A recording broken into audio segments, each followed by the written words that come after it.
Good morning, dear students. Students, in the previous class, we have started with the topic of the replication of DNA. Some of the points that we have discussed in the replication was that replication of DNA is a very energetically expensive process. मतलब बहुत सारी energy चाहिए DNA replication को complete करने में, और DNA replication जो है it takes place in the S phase of the interphase of cell cycle.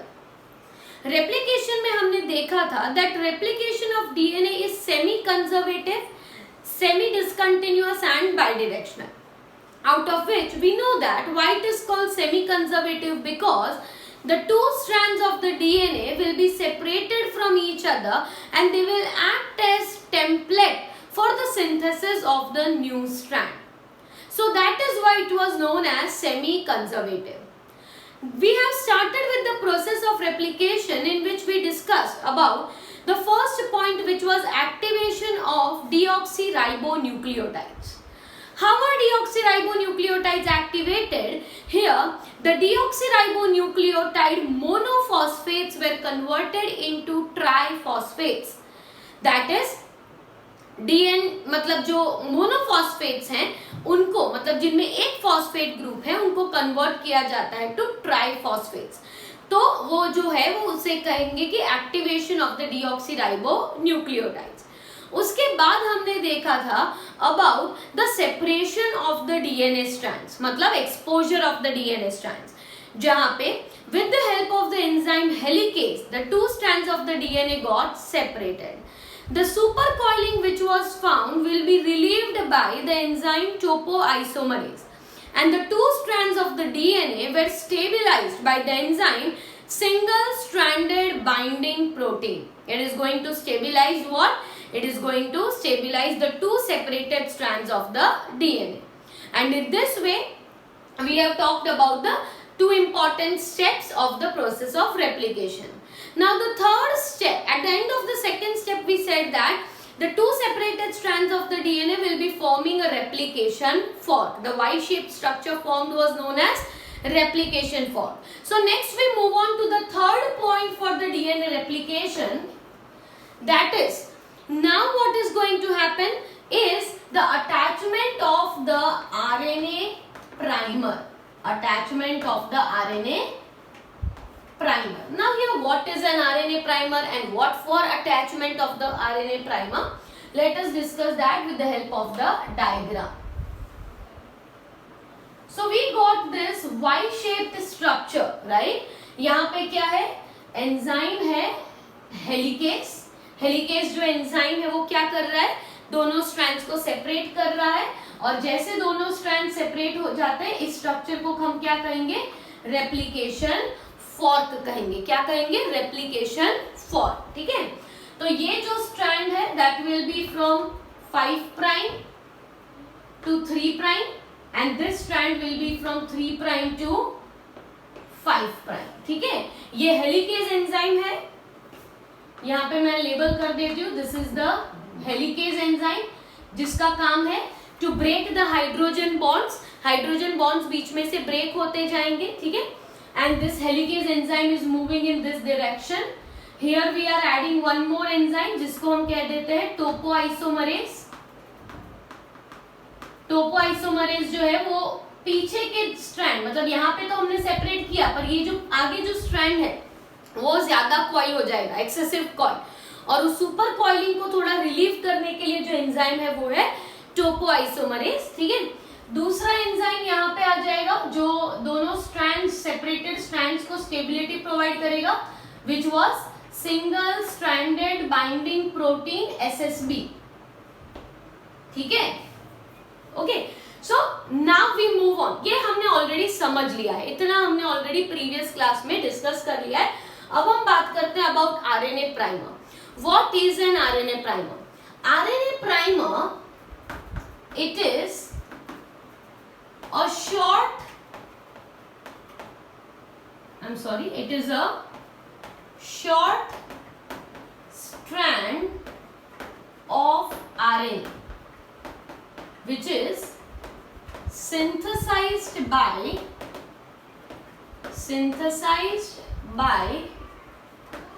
the enzyme primase. Who synthesizes this? The RNA primer is synthesized by the enzyme called primase. ठीक है, और ये जो primase से RNA primer बनता है, that gets attached at 5 prime end of the new DNA chain. मतलब जो नई DNA चेन बनने वाली है उसके 5 प्राइम एंड पे आरएनए प्राइमर जो है वो अटैच होगा. इसका मतलब ये हुआ कि RNA primer attaches to free end of one strand and fork end of the other strand. मतलब एक स्ट्रैंड जो है उसके फ्री एंड पे, क्योंकि समझिए मैंने क्या लिखा है कि आरएनए प्राइमर हमेशा किस एंड पे अटैच होगा, 5 प्राइम एंड पे. तो अगर हमें यहाँ पे एक नया डीएनए स्ट्रैंड बनाना है तो if this strand is from 5 prime to 3 prime, so this is going to be 5 prime to 3 prime. Why? Because strands हमेशा डीएनए के कैसे होते हैं, कॉम्प्लीमेंट्री एंटी पैरेलल. अगर एक डीएनए स्ट्रैंड 3 to 5 है तो दूसरा स्ट्रैंड क्या होगा, 5 to 3. ये हमें ऑलरेडी पता ही है, राइट? इसलिए यहाँ पे देखिए parental strand is 5 prime to 3 prime in this direction. तो न्यू जो स्ट्रैंड बनेगा, यहाँ पे जो नया सिंथेसाइज होगा वो कैसा होगा, 5 to 3 prime, right?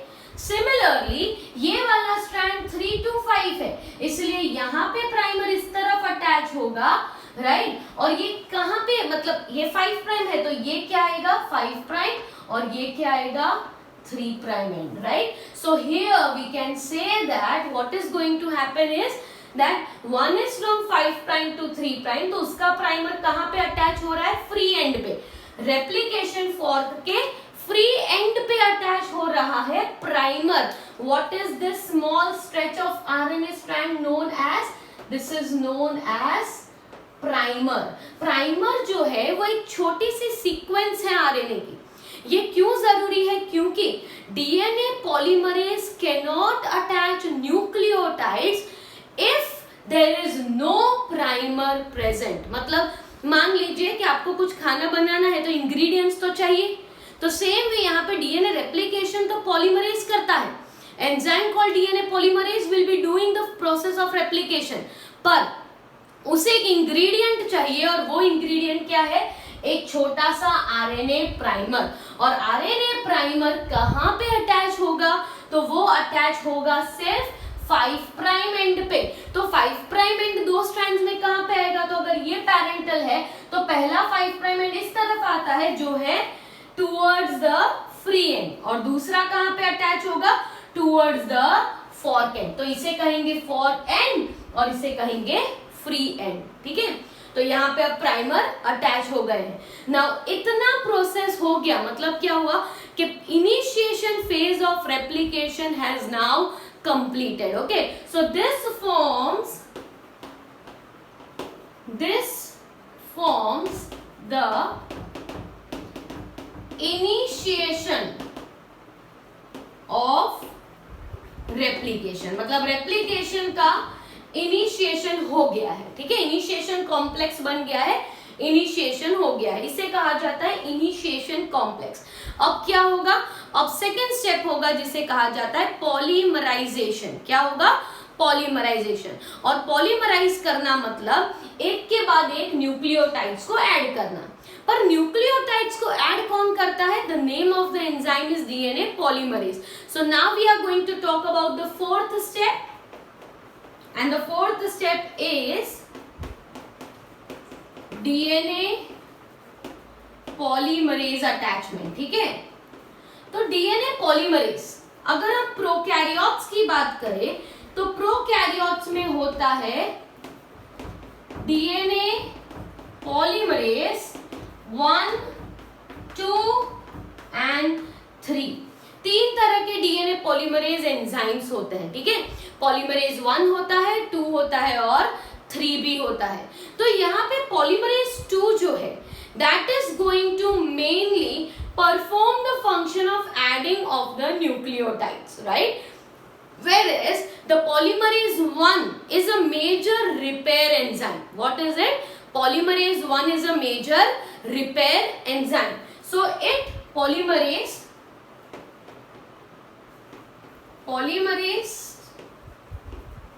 2 adds the nucleotides in 5' to 3' direction on 3 to 5 parental strand। ठीक है, क्या लिखा है, बहुत बहुत जरूरी है।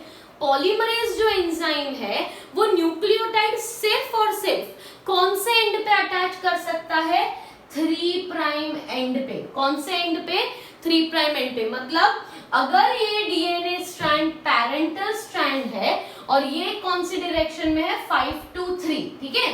तो जो दूसरा जो कॉम्प्लीमेंट्री स्ट्रैंड यहाँ पे बनने वाला है वो कॉम्प्लीमेंट्री स्ट्रैंड में न्यूक्लियोटाइड्स के ऐड करने की डायरेक्शन कौन सी होती है, 5' to 3'। मतलब कौन से एंड पे वो न्यूक्लियोटाइड ऐड कर रहा है, 3' एंड पे वो न्यूक्लियोटाइड्स को ऐड करेगा। कौन से स्ट्रैंड पे, a strand which is 5' to 3' to 5', right. तो वो इस डायरेक्शन में यहाँ पे न्यूक्लियोटाइड्स जो है वो ऐड करेगा। पॉलीमरेज 1 और 3 जो है वो दोनों तो रिपेयर एंजाइम्स है, ठीक है। मेन जो है वो पॉलीमरेज 2 है जो ऐड करता जाएगा न्यूक्लियोटाइड्स को, ठीक है। तो यहाँ पे 5' to 3' डायरेक्शन में न्यूक्लियोटाइड्स ऐड होने वाले हैं on a parental strand which is 3 to 5। So here in this way the parental strand is 3 to 5 on which 5' to 3' the nucleotides are going to be added, ठीक है। बाकी के जो दो पॉलीमरेज है वो रिपेयर एंजाइम है। मतलब अगर न्यूक्लियोटाइड ऐड करने में कोई गलती हो गई है तो उसे ठीक करने का काम पॉलीमरेज 1 और 3 का है। बाकी मेनली पॉलीमरेज 2 जो है it will keep on adding up the nucleotides. Now that was the role of polymerase in prokaryotes. Eukaryotes जो होते हैं उनमें कई तरह के पॉलीमरेज होते हैं। There are 5 types of polymerase in eukaryotes, ठीक है, जिनके बारे में हम डिस्कस नहीं कर रहे क्योंकि हम जो रेप्लिकेशन के बारे में बात कर रहे हैं that is mainly of the prokaryote organisms.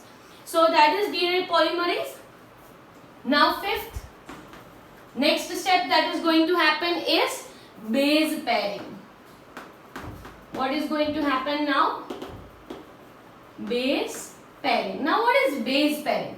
Base pairing मतलब जैसे पॉलीमरेज एक के बाद एक न्यूक्लियोटाइड्स ऐड करता जाएगा, राइट। तो वो न्यूक्लियोटाइड्स हैं कौन से, तो मीडियम में तो क्या प्रेजेंट था, deoxyribonucleoside triphosphates. What was present, deoxy ribonucleoside triphosphates are aligning opposite to their bases on the template strand। on the template strand का मतलब यहाँ पे कि फॉर एग्जाम्पल पेरेंटल स्ट्रैंड जो देखो जहां पे DATP है it will be lying opposite to what, thymine है तो it will be lying opposite to adenine. Okay sorry, adenine है तो ऑपोजिट किसके आ जाएगा, थाइमिन। तो यहाँ पे फॉर एग्जांपल थाइमिन है तो यहाँ पे पहला कौन आ जाएगा, एडेनाइन। मतलब DATP is going to align close opposite to the pair on the template strand. Similarly CTP होगा तो it will be line opposite to guanine. तो यहाँ पे ग्वानिन होगा तो यहाँ पे क्या आ जाएगा, DCTP, ठीक है। वैसे ही चारों बेसिस जो है वो ऑपोजिट जो है वो उनके लाइन करते जाएंगे by the enzyme pyrophosphatase causes hydrolysis of triphosphate to monophosphate. मतलब जो एंजाइम है पायरोफॉस्फेटेज वो क्या करेगा, दो फॉस्फेट्स को रिमूव कर देगा। दो फॉस्फेट्स को रिमूव करेगा तो वो जो फॉस्फेट, क्योंकि यहाँ पे ट्राइफॉस्फेट को अटैच होने की जरूरत नहीं है, किससे अटैच होना है, मोनोफॉस्फेट को। तो जो दो फॉस्फेट ग्रुप्स रिमूव होंगे उन्हें कहा जाता है पायरोफॉस्फेट। और पायरोफॉस्फेट जो रिमूव होगा, that removal of pyrophosphate will liberate energy. Hydrolysis होने पे क्या होता है, it liberates energy and this energy is used to build hydrogen bond between the opposite और complementary bases। और ये जो एनर्जी रिलीज होगी, क्योंकि ट्राइफॉस्फेट से वापस क्या होगा, मोनोफॉस्फेट, तो दो फॉस्फेट ग्रुप रिमूव हो रहे हैं, मतलब पायरोफॉस्फेट जो है वो रिमूव हुआ। पायरोफॉस्फेट के रिमूव होने से जो एनर्जी रिलीज हुई, वही एनर्जी यहाँ पे यूज होगी to make the hydrogen bond between the two bases, complementary bases के बीच में हाइड्रोजन बॉन्ड जो है वो डेवलप होगा by the energy obtained during breakdown of the pyrophosphate. So that was the fifth point। ठीक है, तो पहले तो DNTPs को एक्टिवेट होना पड़ेगा, DNA strands को सेपरेट होना पड़ेगा by using helicase। Third step जो है वो RNA प्राइमर को अटैच होना पड़ेगा। प्राइमर अटैच हो जाने के बाद DNA पॉलीमरेज अपना काम करेगा, that is attachment of the nucleotides। And lastly base pairing होना है, that is pairing hydrogen bond between the two bases, ये डेवलप होगा। ठीक है, in the next lecture we will still talk about the process of polymerisation. मतलब एक के बाद यहाँ पे तो स्ट्रैंड बन रहा है, but how the strand will develop on this side, that also we are going to discuss. So process of replication is still continued in our next lecture.